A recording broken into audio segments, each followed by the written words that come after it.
Samtang duha ka mga boatmen sa Olango Island nagpositibo sa COVID-19. Samtang lapu-lapo si Mayor Junior Dahong Chan, gikatakda mo pagawas og guidelines alang sa pagsugod unya o gabalik sa diving o island hopping sa dakbayan sa lapu-lapo. Si Luan Mirondina sa report.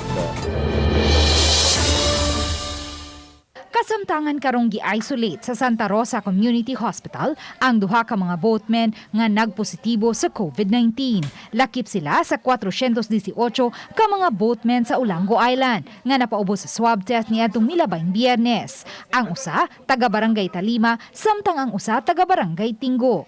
Ang ilang mga families sa duha ka nagpositive nga boatman atong gi-quarantine nya SOP atong gisuportahan sila pagkaon.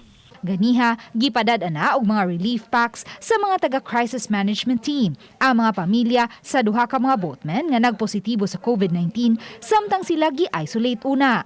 Sa Huwebes, gikatakda usab silang ipaubos sa swab test. For 15 days, di sila kagawas. Depende unya sa result sa ilang test.